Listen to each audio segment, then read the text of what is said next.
You are who you hire, or who you hire. You want to know why this country is such a dumpster fire right now? You want to know why the standards and goals that we established that we've lived by for like 200 years have just gone out the window? Because of people like this. I give you Tyler Cherry, nice name by the way, the new White House Associate Communications Director. Ladies and gentlemen, last week this man was elevated to a position of power in the White House.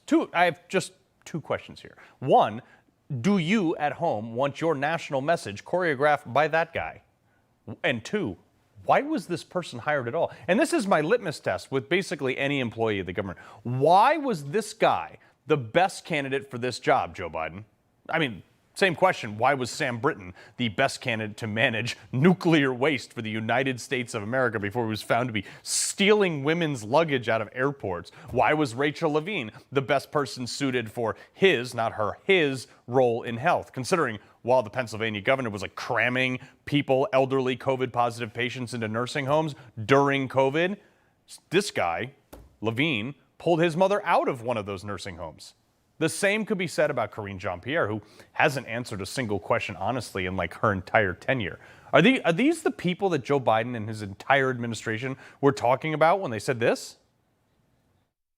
There was sort of okay, the adults are back in the room. Yeah. Simply put, the adults are back in the room. It's to show that the adults are back in the room. Right. This is my overarching problem with the government. There is no meritocracy left. And it's just this culture of existence and not achievement. This has never been more profound. And I said this back then, and it was cited in a 2011 article in The Atlantic called "Why Our Best Officers Are Leaving." They were talking about the military, saying, quote, "is nearly blind to merit. Performance evaluations emphasize a zero-defect mentality, meaning that risk avoidance trickles down the chain of command. Promotions can be anticipated almost to the day, regardless of an officer's competence." And that goes for the rest of the federal and even state governments, too. If this is happening in the U.S. military back in 2011, imagine the level at which it's happening now when lives are at stake. And this new White House guy is a perfect example. There's not one person on this earth that can convince me that Tyler Cherry is the best man for that job. There just isn't.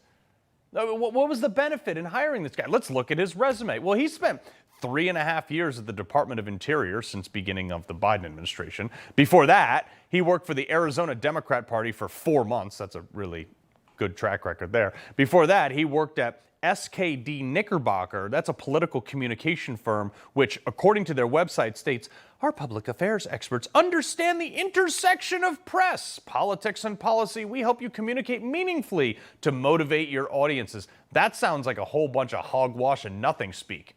I see why the government hired him. Folks, I've worked in political communications for greater than 10 years now, and let me tell you, it is the lowest bar in employment requirements outside of the federal government. I can tell you from personal experience, I've ran for Congress, I've ran campaigns, that political communications are, for the most part, there are some good ones out there, and one of them is going to join me in a minute, but a bunch of people who couldn't ever run for office themselves, but they're advising those who do. I mean, this seems pretty ridiculous, right? Would you hire someone to teach you how to weld who's never welded before? No. But before that, who did Tyler Cherry work for? Yeah, none other than Media Matters. The same Media Matters that pays someone to sit in their basement and watch this show so they can try to find one mistake to write an article about it. Exhibit A, me. That's how unthorough they are, by the way. They're so bad at their job, they just simply put a video up of me and they said it was bad.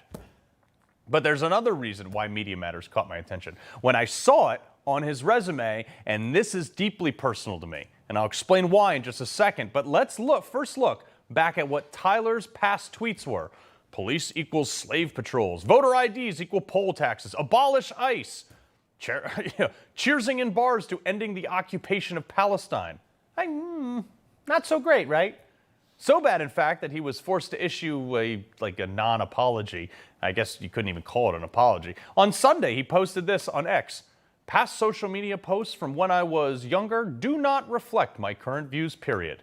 So, all right. Well, that's it. All should be forgiven, right? We should just move on and forget all about it. Oh, really? This is interesting because the same Media Matters did not afford me that courtesy when they went back 10 years on my timeline history to find something that I said that when I came back from war and when I was working for the Trump administration years later. But that's fair game, right? Because I'm a Republican. Again, if Democrats didn't have double standards, they wouldn't have any standards at all. And you wonder why this country has problems. Look at the two administrations here. Donald Trump, okay, who did he have? He had like Steve Mnuchin, executive from Goldman Sachs. He had Rex Tillerson, the CEO of Exxon. He had General Mattis, who was responsible for conducting the Battle of Fallujah, probably the last real battle America ever won. I mean, that list goes on and on. Trump's cabinet was composed of doers, people who actually did things in life with deliverables, something that they can point to and say, I did that. And who does Biden have? I mean, shocker that the economy is in the toilet, considering the majority of a cabinet right here, zero business experience whatsoever. Pete Buttigieg couldn't fix a pothole when he was mayor, yet now he's in charge of the transportation department because he likes choo-choo trains. Lloyd Austin was responsible for both the rise of ISIS in Iraq, because he oversaw the pullout in Iraq, and the disastrous Afghanistan withdrawal. And people are still surprised why. Biden's energy secretary, Jennifer Granholm, has exactly no experience in the energy sector. And this is why they're always touting that they're changing the narrative, because they can't actually achieve anything because they've never had to. I see a change. I think things are changing. I think that since Transgender Day of Visibility and now the momentum we've developed at Pride, I think that the conversation is changing. I think the narrative is changing, focusing on these vulnerable youth and their families and their doctors. And I think with Pride Month, just finishing up this week, that we are going to continue to change that narrative and continue to make progress. That's why I've said this should be a summer of Pride. We should have Pride all summer. No, thanks. I mean, and change is an interesting synonym for destroying our country. And how would they, how are they doing this? How are they changing that narrative? This is how. They're sending FBI agents to the homes of a doctor or any whistleblower and anyone who dares to say out loud that it's bad to trans your kids. They're intimidating them with the FBI. This is what happens when you elect somebody because they claim to have experience in D.C. You see what I'm putting down right now? You'll get more of this in a second term, mark my words. This administration has employed people who the outside world deems completely unemployable because in Washington, D.C., action constitutes achievement, not actual achievement. The incestuous nature that D.C. trades on and favors and backdoor deep swamp deals that our tax dollars fund, by the way, that is what you get when you elect someone with, quote, experience like Joe Biden. You want results? Elect the guy who changed the New York City skyline.